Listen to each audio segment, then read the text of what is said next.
João capítulo 6.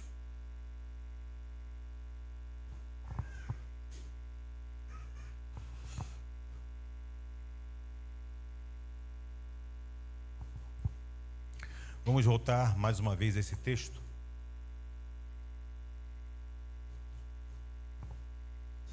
Depois destas coisas, atravessou Jesus o mar da Galileia, que é o de Tiberíades. Seguia-o numerosa multidão, porque tinham visto os sinais que ele fazia na cura dos enfermos. Então subiu Jesus ao monte e assentou-se ali com os seus discípulos. Ora, a Páscoa, festa dos judeus, estava próxima. Então Jesus, erguendo os olhos e vendo que grande multidão vinha ter com ele, disse a Filipe: onde compraremos pães para lhes dar a comer? Mas dizia isto para o experimentar, porque ele bem sabia o que estava para fazer. Respondeu-lhe Filipe: não lhes bastariam 200 denários de pão para receber cada um seu pedaço? Um de seus discípulos, chamado André, irmão de Simão Pedro, informou a Jesus: está aí um rapaz que tem 5 pães de cevada e 2 peixinhos, mas isto que é para tanta gente, né? O não é meu. Disse Jesus: fazei o povo assentar-se, pois havia naquele lugar muita relva. Assentaram-se, pois, os homens em número de quase 5.000. Então Jesus tomou os pães e, tendo dado graças, distribuiu-os entre eles, e também igualmente os peixes, quanto queriam. E quando já estavam fartos, disse Jesus aos seus discípulos: recolhei os pedaços que sobraram, para que nada se perca. Assim, pois, o fizeram e encheram 12 cestos de pedaços dos 5 pães de cevada que sobraram aos que haviam comido. Vendo, pois, os homens o sinal que Jesus fizera, disseram: este é verdadeiramente o profeta que devia vir ao mundo. Sabendo, pois, Jesus que estavam para vir com o intuito de arrebatá-lo, para o proclamarem rei, retirou-se novamente sozinho para o monte. Deus, essa aqui é a tua palavra, rica, poderosa, fonte inesgotável, maravilhosa, esclarecedora, um espelho poderoso teu para nossa alma. Pedimos que uma vez mais, por graça e misericórdia, tu fales conosco, e que tu nos deis ouvidos para ouvir, e que tu mesmo traduza em cada coração aqui o que tu queres falar, no nome de Jesus. Amém. Como disse no início, a gente volta a esse texto. Eu alistei aqui nesse texto 5 milagres. 5 milagres. O primeiro milagre, de cara, é a multiplicação dos pães e dos peixes. Aliás, quando a gente vai olhar para texto assim, a gente olha, isso aqui já, a multiplicação dos pães e peixes, já conheço aqui de trás para frente, já. A gente passa batido na leitura. Muitos de nós fomos picados por esse vírus maligno de não querer mais ler a palavra de Deus em textos conhecidos. Eu digo vírus maldito, que acaba nos privando de ter acesso àquilo que de novo pode ser extraído de algo que já conhecemos. E esse vírus maldito, ele tenta gerar em você uma capa de eu conheço, eu sei, então vou atrás de coisas mais profundas, vou atrás de coisas mais substanciosas. Digo a você que está lendo a Bíblia, começou a ler a Bíblia, aí vai começar a ler a Bíblia por Apocalipse. Aí chega você e fala, esse negócio aqui de 10 chifres, 7 chifres, de praga, de peste, o que é isso? Como é que é isso? Aí você vai ter que, você está lendo o quê? Estou lendo Apocalipse. Ah, está lendo Apocalipse. Mas por que começou por Apocalipse? Não, porque eu quero me inteirar das coisas mais profundas, do fim. E as essenciais? E as fundamentais? E essas? Que você ainda não tem? Você ainda não solidificou o que é fundamental. Complicado isso. Isso, no mínimo, chama-se arrogância espiritual.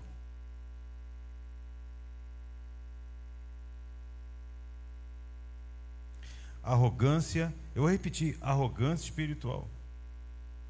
Muito comum aquele que acha que sabe alguma coisa, mas quando vai ler a Bíblia, lê assim: ah não, João 3 todo mundo já sabe, já está batido. João 4, a mulher samaritana já sabe, já está batido demais isso. Já ouvi 500 pregações acerca de João 6, multiplicação dos pães de novo, tem a segunda multiplicação, aí você vai ignorando a palavra de Deus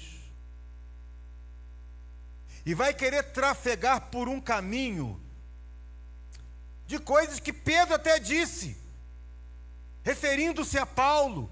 O irmão Paulo fala coisas difíceis de entender. Se Pedro, que andou com Jesus, que teve um seminário de 3 anos com Jesus, que foi o pregador no dia da descida do Espírito Santo, diz que Paulo escreveu coisas difíceis. Me desculpe, a arrogância tua tem limite.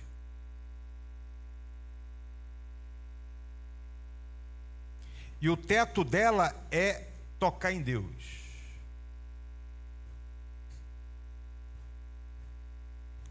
Magoar Deus, entristecer Deus, ofender Deus, desagradar a Deus.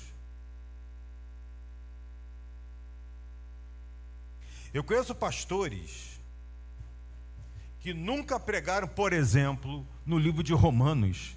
Falei, por que não pregou no livro de Romanos? Rapaz, esse negócio aqui é muito complicado, é muita doutrina, difícil. Mas é mesmo, é mesmo, é mesmo. Conheço pastores que nunca pregou em Hebreus, nunca pregou em Levítico. Apocalipse, então? Não, esse negócio aí, Apocalipse, entendeu?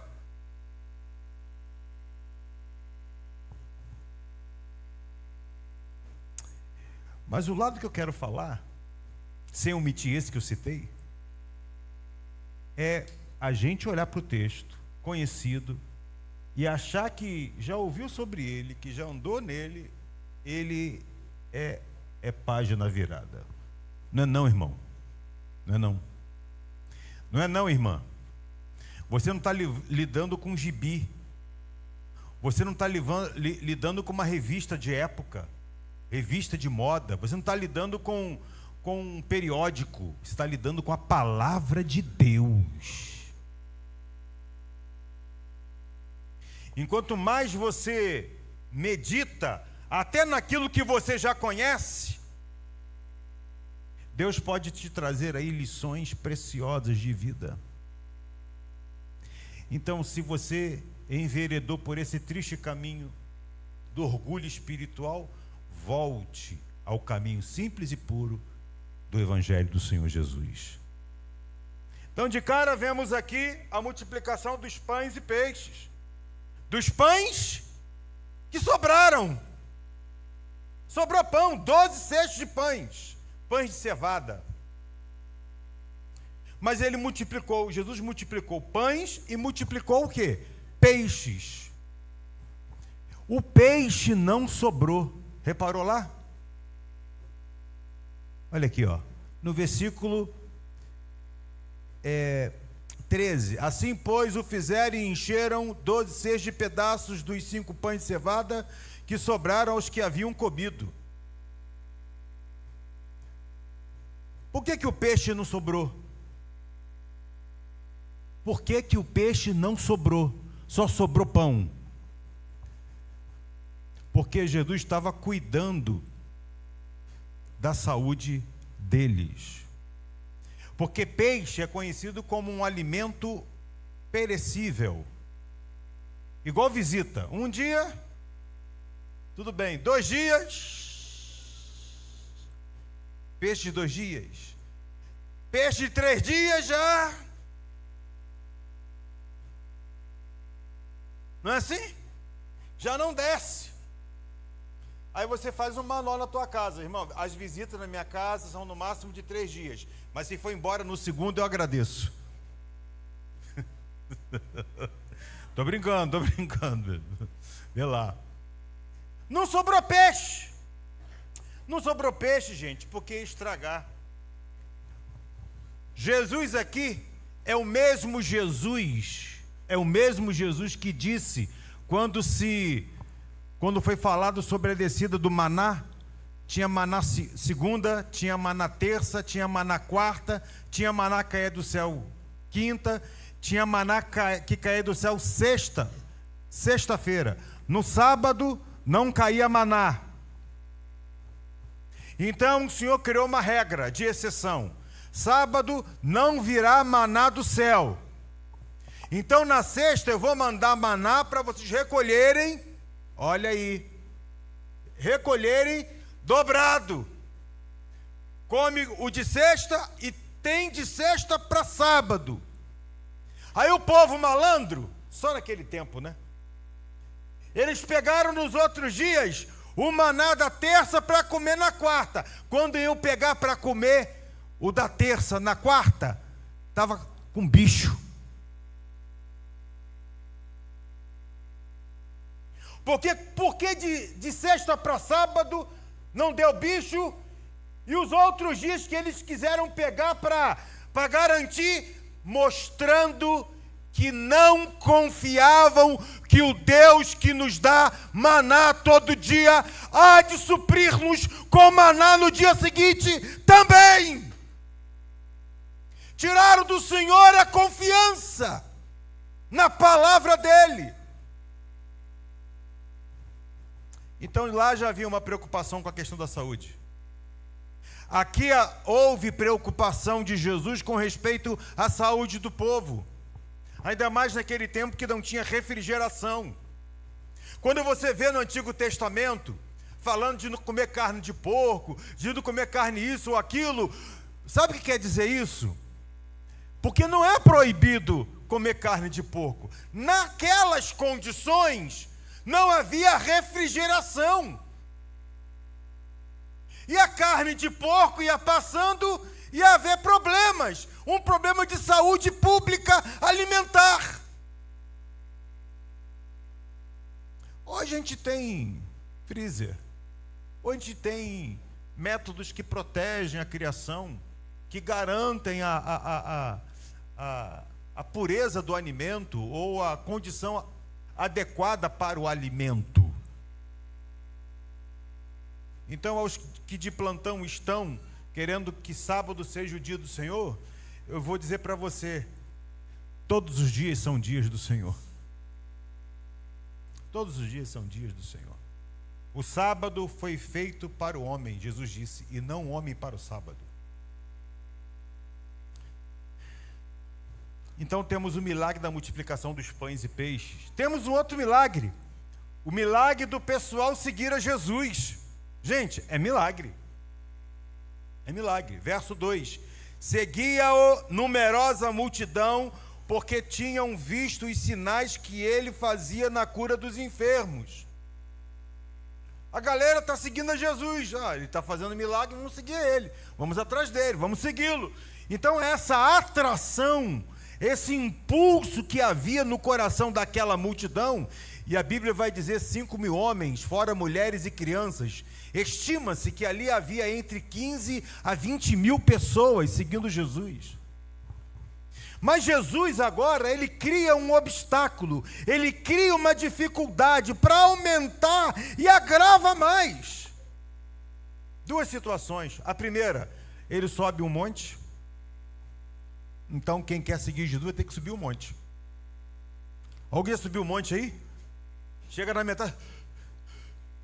Os mais fortinhos, então, antes da metade, já fica assim, ó, tem que puxar o balão de oxigênio. E essa multidão estava de quê? De bucho vazio. Porque quando Jesus vê a multidão, ele já vai logo falando que precisava dar de comer para aquela gente. 20 mil pessoas com fome. Esses dias, a Axa lá em casa, a dona Axa,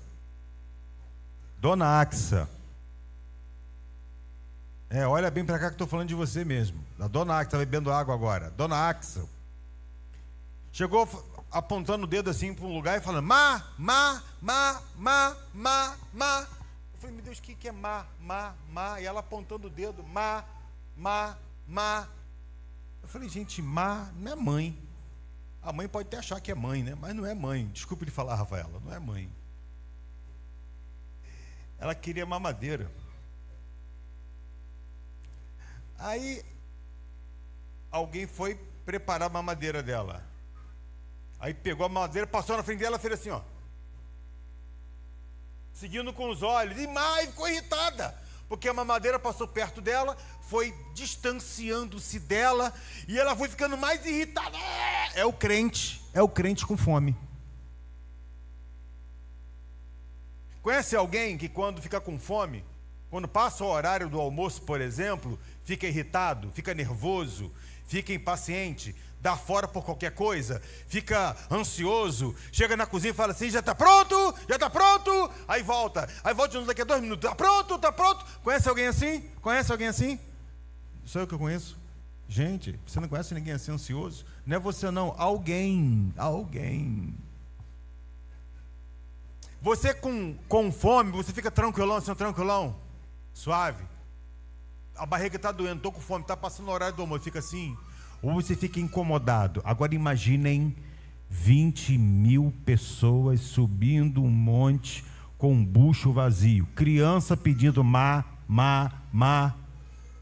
O outro, aquela outra, reclamando, querendo, irritada. Quem é que provocou aquilo? O texto não diz, nós deduzimos. Quem é que provocou aquilo? Jesus dificultou, agravou, peneirou. O texto também não diz que pessoas não subiram o monte porque, não vou lá não diz, mas que houve uma dificuldade aí nessa questão. Às vezes as coisas vão ficando mais difíceis para você e você escolhe: ou eu vou encarar esse monte com a energia que tenho, ou que ainda tenho, ou que sobra, ou eu volto, rolo da onde estou. A escolha é sua. Essa multidão, citada por Jesus, subiu ao monte com um bucho vazio. Para mim isso aqui é milagre. Amém, amados? É milagre. Terceiro milagre, o poder de ser provocado pela palavra de Jesus. Versos 5 e 6. Então Jesus, erguendo os olhos, vendo grande multidão que vinha ter com ele, disse a Filipe: onde compraremos pães para lhes dar de comer? Mas dizia isto para o experimentar, porque ele bem sabia o que estava para fazer. Jesus provoca. A palavra de Deus, ela é provocativa. Sei que a palavra de Deus acalenta, edifica, fortalece, abençoa no sentido de te animar, de te fortalecer. Tem isso também. Mas ela também denuncia o nosso pecado, ela também mexe conosco, ela também, ela entra em nós, apresenta-se a nós como um espelho, e isso nos incomoda. E essa incomodação que a palavra de Deus traz, esta provocação, é para mostrar as nossas reações, é para mostrar o que pensamos, o que sentimos. E qualificar, definir o que sentimos e o que somos por dentro. É uma questão de tempo. É uma questão de tempo. Jesus provoca Filipe. E ele reage com aquilo que ele sabia. Ele reage de maneira natural, humana. Jesus estava tratando dele. E ele vai, no máximo que ele pôde falar não lhe bastariam 200 denários para receber cada um o seu pedaço. A conta dele parou aí. Foi o limite dele. Ou seja, era alguém que sem a provisão do poder de Deus, não reage consoante o que Deus quer, o que o Senhor está dirigindo. Vai funcionando da maneira natural, da maneira humana da coisa. Mas tinha alguém que não estava naquela conversa, mas estava naquela conversa. Jesus conversa com Filipe, mas André, irmão de Simão Pedro, estava escutando a conversa de Jesus com Filipe. Escutar a conversa de Jesus com Filipe era escutar a palavra de Deus. Ele estava atento a ouvir a voz. Algo aconteceu na vida dele que o levou a dar mais ouvidos àquilo que Jesus dizia. Isso é poder de Deus. Quando você sente o interesse de ler a Bíblia, de orar, é manifestação do poder de Deus, vivinho, purinho, sobre as nossas vidas. Posso ouvir um graças a Deus?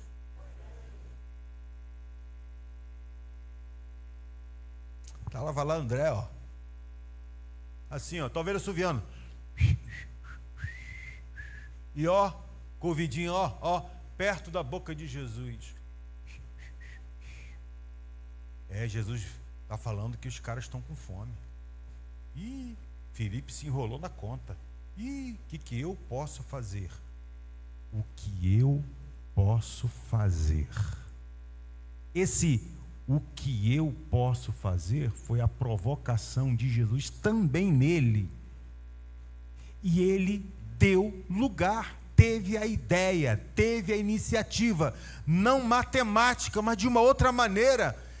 Pensou assim, será que esse pessoal, cada um não trouxe um pouquinho, aí um pouquinho de um, mais um pouco maior do outro, mais um tiquinho de outro, juntar tudo assim, botar um pano grandão, meu pedaço de pão, meu pão ruído, o que sobrou do meu pão, fazer um farnelzão, e aí dividir igualitariamente para todo mundo poder comer, não resolveria? Ou seja, André foi além do que Filipe. André andou no meio do povo. Você tem pão, você tem comida, você tem comida, você tem pão, você tem, não tem, achou um rapaz. Essa questão de ouvir e essa questão de tomar uma diretiva, aí tem uma linha da manifestação do poder de Deus. Ou não tem? Claro que tem. Claro que tem.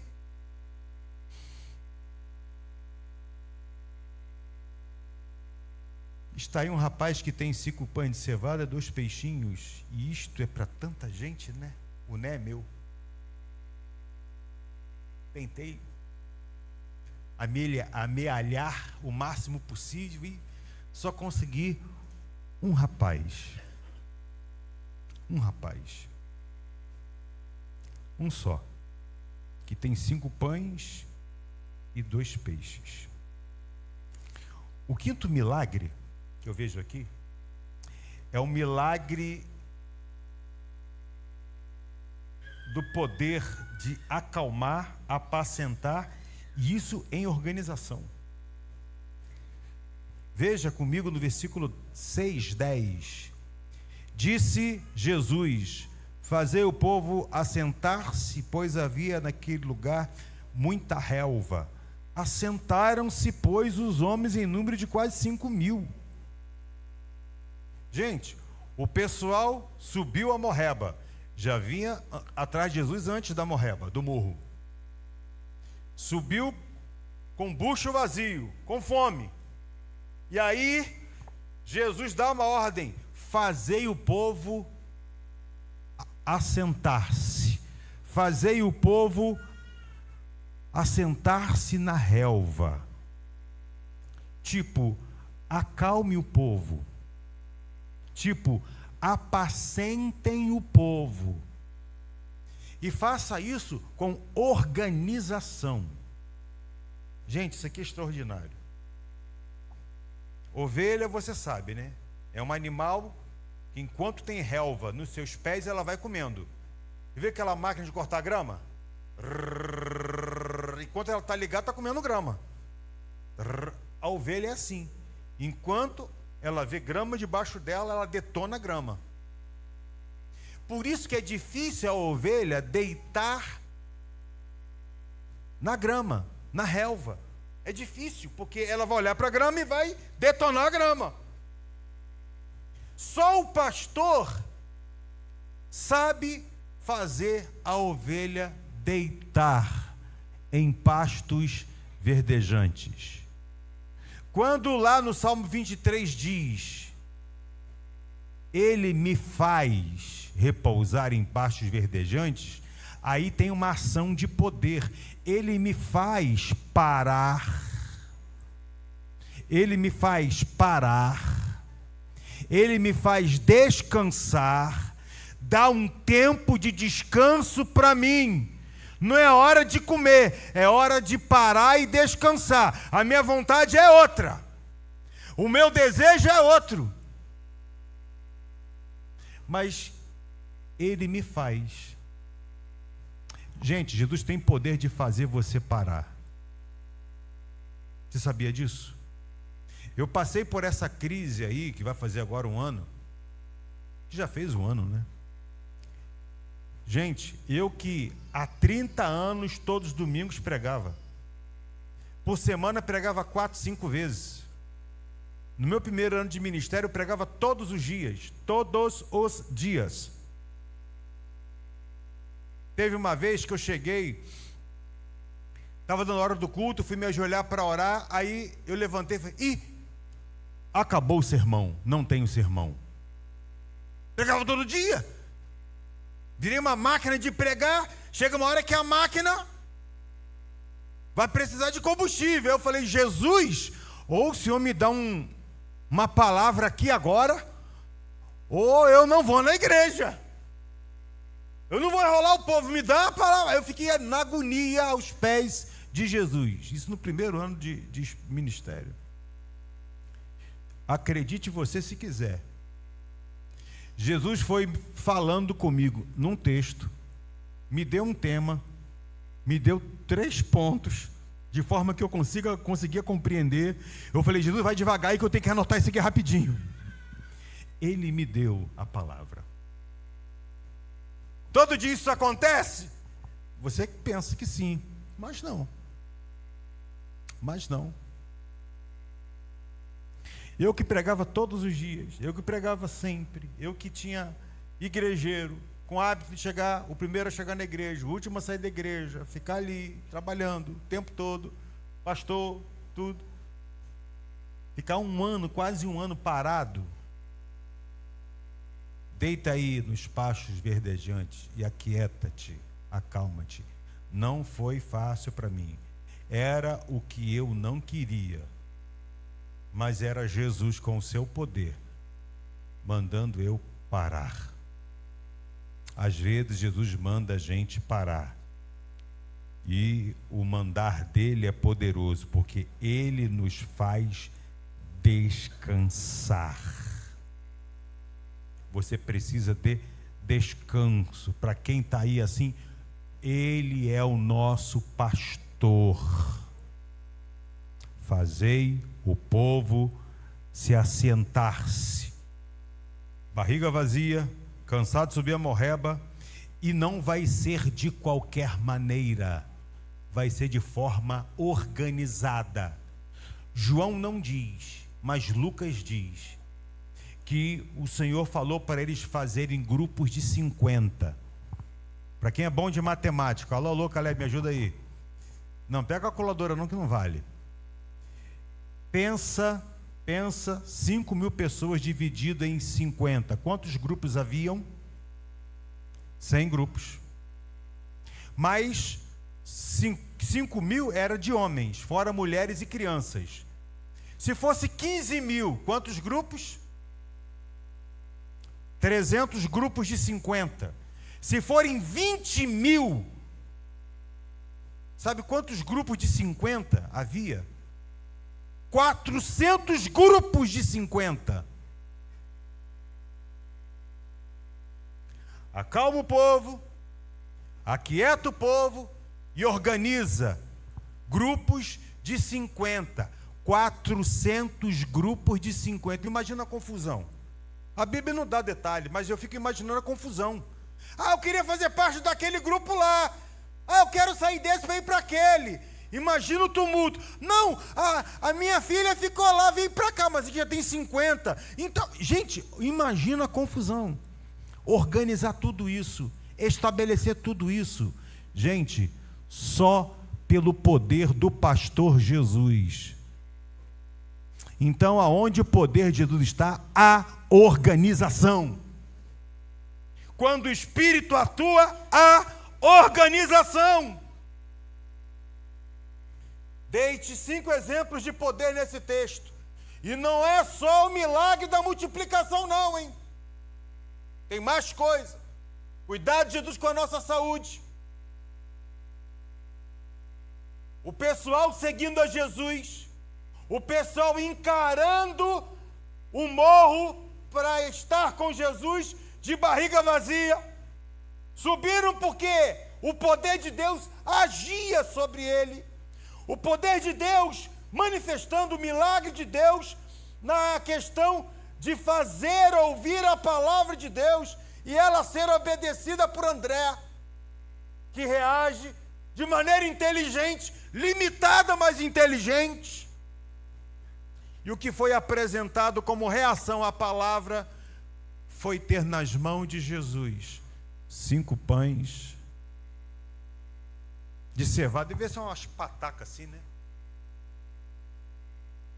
E 2 peixinhos.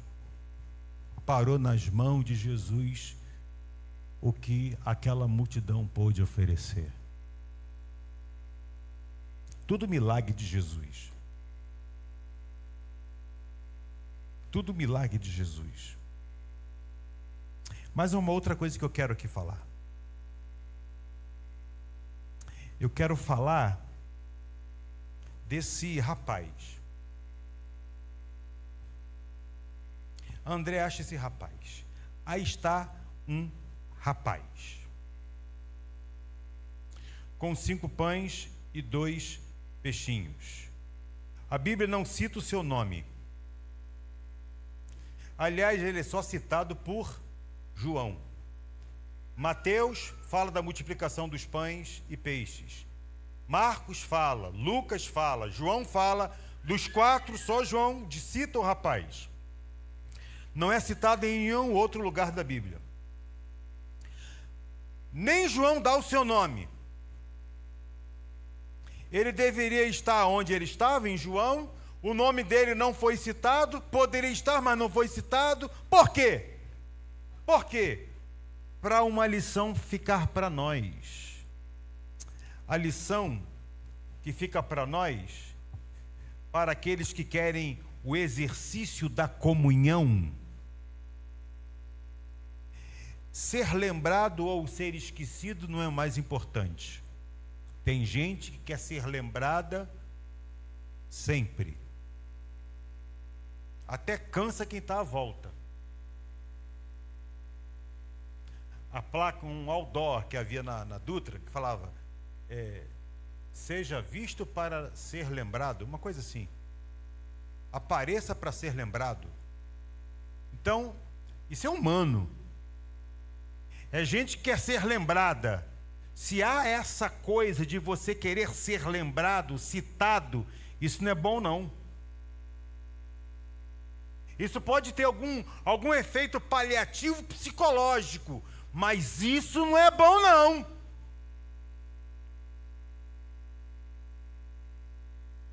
Isso não é o mais importante para quem está no exercício do poder da comunhão. Comunhão esta, estabelecida naquela multidão, 400 grupos de 50 assentados e Jesus ao centro, com pão e peixe na mão. Ali tem a manifestação da comunhão. Todos ali aparentemente mostrando que estão focados no pão, no peixe, que Jesus iria fazer alguma coisa. Mas o nome do rapaz não é citado. Não é citado por nenhum outro evangelista. Nem o seu nome. Talvez para dizer para nós que você, quando coloca o seu eu na frente, quando você quer que o seu nome veja, mostra que você é um extremamente carente, desprovido. A graça de Deus que é suficiente para nós, o Espírito que é suficiente para nós, ainda não logrou total e plenitude na sua vida. Tem áreas desprovidas de graça na tua vida, no seu entendimento. Quando você requer ser lembrado, requer ser citado. Quando você quer ter o seu nome, está na frente. Isso é ruim, não é o mais importante. Dentro do poder da comunhão, ao invés de você assim unir, você vai separar, você vai espalhar.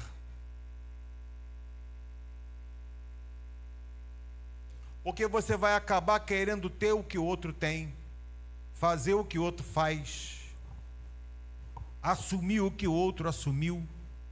Você vai viver os horrores dos fantasmas rondando, trafegando na sua alma. Isso não ajunta, isso espalha. E o diabo vai apresentar para você um caminho que, se você falar mal de quem está do teu lado que você inveja, de quem você tem ciúme, a palavra de Deus mostra para nós se temos inveja e ciúme. A palavra de Deus mostra quem nós somos. O problema é se eu quero olhar no espelho da palavra ou não, ou fugir do espelho da palavra. É mais fácil fugir do que encarar quem você é. Aí você fala mal de quem você inveja, você fica prescrutando, esquadrinhando o caminho dos outros para você se autoafirmar. Aí a tristeza do outro vira sua alegria, a alegria do outro vira sua tristeza. E deixa eu dizer para você, Jesus disse: quem comigo não ajunta, espalha. Quem espalha por essas vias aqui mencionadas é Satanás. Por detrás tem Satanás. Atrás de uma alma fraca tem Satanás. Escuta isso. Se você quiser ouvir de novo isso, vai lá no canal dos meninos lá do YouTube e pega essa parte para você ver se isso é isso aí mesmo. Faça a sua conferência pessoal. Esse jovem, a Bíblia deixa ele no lugar dele. A Bíblia nos posiciona no nosso lugar. Cada qual tem um lugar. Amém, irmãos? Se ela coloca você no lugar, por que é que você está olhando para o outro? Ela nos enquadra. Aceite o enquadramento da palavra. Vai ser bom para você, vai ser joia para você, vai te fazer feliz. Veja o seu estado nessa situação e você achando que felicidade está na outra situação. Veja isso. Procure o centro da vontade de Deus. Acalme o seu coração. Aceite o cuidado pastoral da palavra de Deus na tua vida e você vai ver o que é felicidade na alma.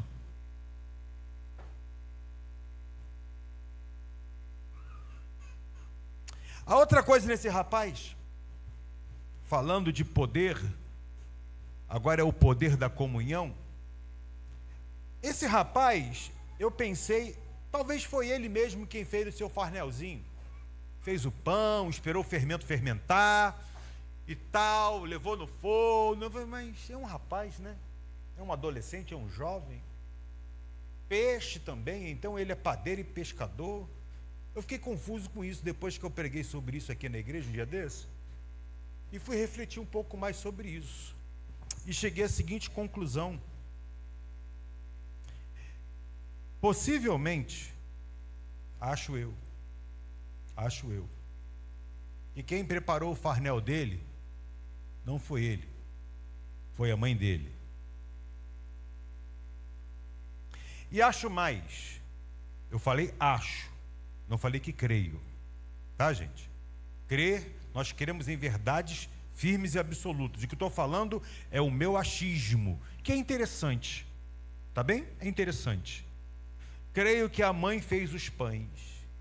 Creio que a mãe falou para o pai assim: vai lá no Mar da Galileia, vai lá num riozinho dele, pesca 2 peixinhos pega os peixinhos para a gente.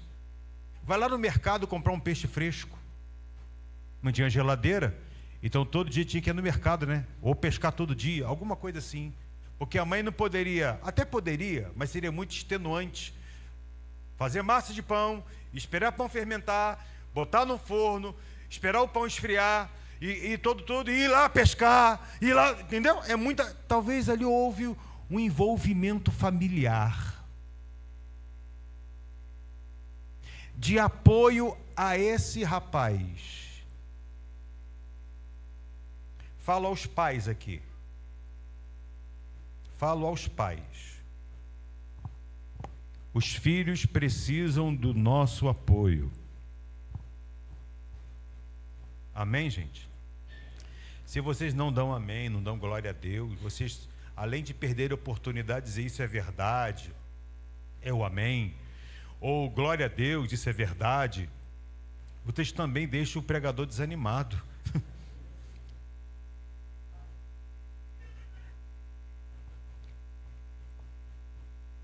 Ensina a criança no caminho em que deve andar. Não está escrito em Provérbios 22:6, ensina a criança o caminho. Se fosse o caminho, era assim, ó, é por ali, vai lá. Mas não é, fala assim, vai lá. É ir com a criança, caminhar com a criança. Ao lado, o sentido é ir juntamente com ela, no caminho, ensinando no caminho. Você pode animar seu filho para as coisas de Deus, você pode desanimar seus filhos nas coisas de Deus. Muitos pais, aqui não, em outras igrejas sim, mas aqui não. Muitos pais falam assim: ó, a igreja é ali. Eu conheço histórias de pais que fazem isso. A igreja é ali. Vai lá na igreja, aí marca no relógio. 9 horas tem um café, vai lá tomar café. Tem a escola dominical, começa às 9h30, a escola dominical, mas chega às 9 horas para tomar café, entendeu? para eu não ter o trabalho de fazer café em casa, entendeu? 9 horas, 9h30, a aula tem a abertura, tem a fechadura, tem não sei o que e tal, beirando 11 horas você vai estar liberado, aí vai lá que eu vou aproveitar, pensando ela, pai ou mãe, vou dormir mais um pouquinho. Você acredita nisso? Eu já vi pais deixando filhos na porta da igreja e indo ao mercado fazer compras. Eu já tive a sensação de filhos que são deixados na igreja e os pais voltam para casa para dormir.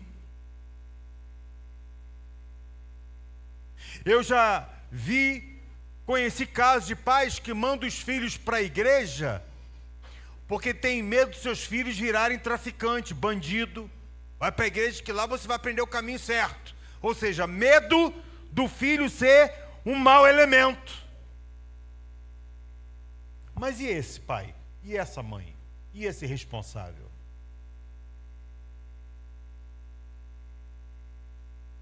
Ter filhos é uma coisa, criar filhos é outra.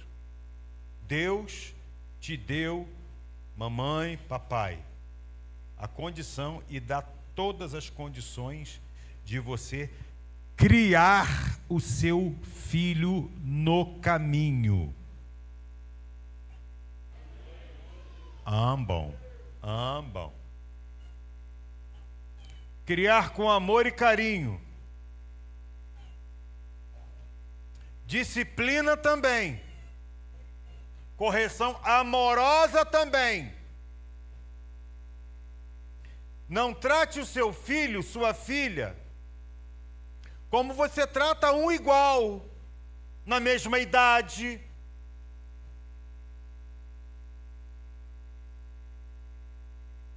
Hoje de manhã eu fui pregar numa igreja, por isso que vocês me viram aqui. É a terceira vez que eu prego fora, nesse período. E aí eu cheguei, tinha um menininho assim, deveria ter uns 2 anos talvez, dois, e comendo polvilho. Aí eu cheguei perto dele e falei assim, me dá um biscoitinho desse. Ele, não. Oi, bonitinho ele, né? Aí saí de perto, com um nãozão desse.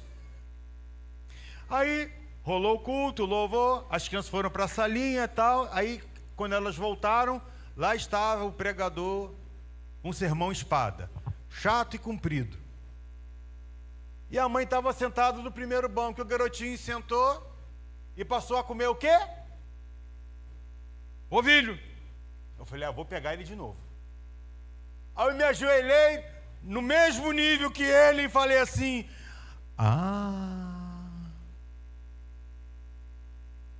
me dá um polvilho desse, deve estar tão gostoso. Meu amigo, me dá um polvilhozinho, puxa. Ele fez assim, meteu a mão no saco e me deu.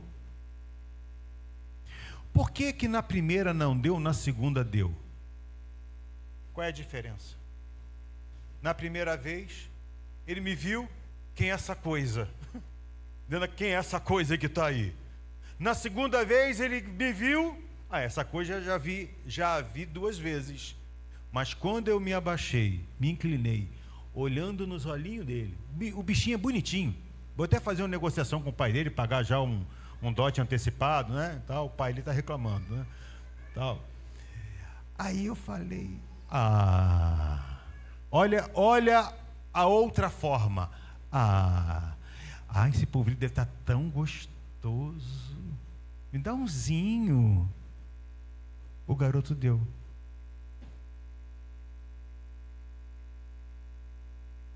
Virou meu amigo Tito. O nome dele é Tito. Não vou esquecer de Tito, jamais. Então, o jeito no caminho ensina a criança no caminho certo. Se você esculacha o seu filho, e o filho sabe quando nós estamos esculachando o filho, por qualquer motivo, falando atravessado, rispidamente, e depois você vai dar um beijo no seu filho, ele vai associar aquilo que você falou com aquilo que você faz ao beijá-lo. Se o que você fala é rude, pesado, quando você for beijá-lo, ele vai receber o beijo. Porque não tem jeito, né? Você pega no colo, abraça assim e dá beijo. Pronto, acabou-se. Ainda que seja um barbudo, né, Caleb? Tadinha de Axa. Como sofre com a barba desse pai. Vamos fazer um abaixo-assinado aí, para essa barba diminuir um pouquinho? Só um pouquinho. Vamos. Por amor a Axa. A criança vai crescer associando o seu beijo à rugidez, à grosseria, à forma abrupta de falar ao chamar a atenção dela. Aí sabe o que pode ser desencadeado nela? Que beijo é falsidade. Beijo é demonstração de afeto e carinho. Quando você encontra adolescentes, jovens, homens e mulheres com problemas na área emocional, e você vai puxar o fio, onde está o problema? Quem sabe esteja aí, ó, com a boca que arrebenta, esculacha, amaldiçoa, é bruto com a criança. Vai ser a boca que ela vai perceber que dela vê o beijo, ela vai botar no mesmo pacote e pode dar para ruim. Pensa nisso. A nossa alma, ela vai recebendo marcas, ou da bondade, do carinho, ou da agressividade. Umas são reparáveis, outras reparáveis não serão. Ensina a criança, de uma só boca não pode proceder bênção e maldição. De uma só fonte não sai água doce e água salgada. Precisamos olhar para isso. Veja a importância da família dentro desse conjunto para o milagre da multiplicação acontecer. Houve um apoio. Apoie seu filho na igreja. Fala paz de adolescente. Adolescente é hiperativo. Eu já confesso que eu não tenho mais a dinâmica. Adolescente quer se reunir de manhã, quer se reunir à tarde, quer se reunir à noite. E se deixar, vamos ter uma noite do pijama? Quem aguenta isso? Quem aguenta isso? Qual é o pai que aguenta isso? Nem o pai aguenta isso. Tá certo? Tem energia sobrando. Eu quero ir lá, eu quero vir cá, eu quero fazer isso, eu quero fazer aquilo, e vai ter aquilo na igreja. Papai, mamãe, façam um esforço em acompanhar os seus filhos no seu limite. Não deixa isso para um só cuidar. Apoie, crie uma rotina, peça a Deus estratégia para o seu filho aprender contigo no caminho, porque é através disso que o poder da comunhão se manifestará. Amém, amados? O poder desta comunhão veio através de 3 atitudes, e que eu encerro. Da atitude de colaborar de forma despretensiosa, sem algum outro interesse. A mãe fez o pão, 5, providenciou os peixes, deu ao garoto. Penso eu, um garoto não ia comer os 5 pães de uma vez só, ele ia ficar entalado. Eu acho que a mãe pensou assim: vai que ele arruma um coleguinha, vai que ele esteja com um amigo, vai que tem que ter alguém desprevenido. Então a mãe fez um farnelzinho um pouco maior, pensando no garoto e pensando em quem está à volta. Isso é pensar de maneira comunhão. Eu aprendi isso muito com a minha digníssima, ilustríssima e elegante, a minha tipo Michele Bolsonaro, entendeu? Bobagem. Ainda mais vestida como ela está vestida hoje, parece a Michele Bolsonaro, né? de uma grife que tem hoje aí agora, aqui no bairro. Tem uma grife. Você está rindo de quê, Elis? Tem que ficar rindo para eles lá? Entende? Às vezes eu tenho que dar uma trava em Vânia. Eu queria ir na lagoa. Tá bom. Aí fomos na lagoa. Eu estou vendo. Sentar ali um pouquinho na água, molhar os pés um pouquinho, 1 horinha, 2 horinhas e voltar. Eu estou vindo com uma bolsa enorme, com outra bolsa. Eu falei, mas a gente vai na lagoa ali, aqui. Não vai pegar ônibus, vai nada. Mas por que é isso tudo? Quando eu fui abrir a bolsa, tinha 3 chapéus. Eu não sabia que você tinha 3 cabeças. Tinha aquele negócio que você... canga. Tinha umas 4 cangas. 3 cangas. Tinha tudo muito. Eu falei, olha, o que é isso tudo? É o hábito de colocar coisas a mais, pensando em quem não tem. Vai na bolsa dela, tem uma bolsinha cheia de remédio. Qualquer remédio, se você quiser, tem na bolsa de Vânia. Tandrilax, remédio para dor de barriga e Mosec, tem remédio para dor de cabeça, dipirona, tem o que você quiser, tem na bolsa dela. Ela é literalmente uma farmácia ambulante. E em exercício ilegal da medicina. Diga-se de passagem. A professora que quer dar uma de médica. Mas por que ela anda com aquele monte de coisa? Oi, tia. Não, só um minutinho. Toma esse. Daqui a 6 horas, volta a mim de novo e vou te dar de novo para você melhorar. É gente que pensa em si e pensa no outro. O poder da comunhão está... Enche tua moral, hein, boba? O poder da comunhão está quando a gente pensa no outro também. A mãe desse garoto, se é que eu estou certo, pensou no coleguinha desse também. Só que ela, lá no céu, quando for receber os galardões, né, ela deve ter ela vai se surpreender. Porque os 5 pães e 2 peixes que ela fez, gente, alimentou 400 pessoas, 20 mil pessoas. Gente, imagina o tamanho do galardão de alguém que fez comida para 20 mil pessoas. Ela fez comida para 20 mil pessoas. Morreu sem saber disso. Mas lá na glória, aqueles que fizeram para o Senhor sem se preocupar se vai impressionar, se vai ser lembrado, se vai dar certo, fez como feito, pensando na comunhão, será surpreendido por recompensas divinas, por recompensas eternas. Gente, o céu será um lugar de muitas e boas surpresas.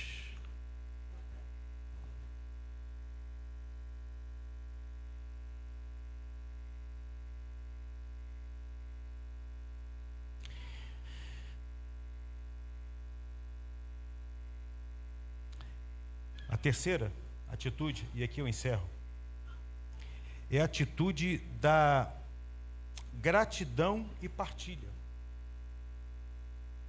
Jesus pega aqueles pães e os peixes. Versículo 11, então tomou os pães e, tendo dado graça, distribuiu entre eles e também igualmente os peixes. Obrigado, Pai. Reconhecendo que toda boa dádiva vem de Deus.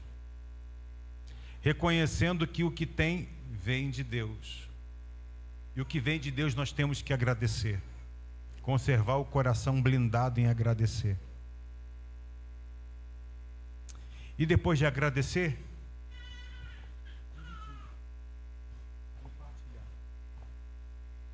quantos foram as pessoas que comeram pão e peixe ali naquele lugar? Quantas foram? Quantas foram? 1, 2, 3. De novo, 1, 2, 3. Mentira, não foram não. Tem gente que não comeu. Tem gente aqui que não está comendo. Tinha pão abençoado por Jesus, peixes abençoados por Jesus, e não comeu. Está onde na Bíblia, pastor? Está no versículo 13, olha aí. Assim, pois, o fizeram e encheram 12 cestos de pedaços dos 5 pães de cevada que sobraram aos que haviam comido. Se a Bíblia cita aos que haviam comido, teve gente que não comeu. Igual aqui nessa noite, tem gente que está aqui e não está comendo nada, não está participando de nada, está bloqueado, está no meio do grupo, faz parte de um grupo de 50, está assentado como as ovelhas são colocadas por Jesus se assentarem, está recebendo a presença de Jesus, o impacto do poder da comunhão que Jesus estabelece entre nós, mas não está comendo. Não está comendo nada. Sabe o que Jesus fez com que os que não quiseram comer? Não falou nada. A oportunidade para comer, a oportunidade de se alimentar da comunhão foi dada. Come quem quer, participa quem quer. Aliás, participa aqueles em que o Senhor tocar no coração para participar. Que Ele nos abençoe.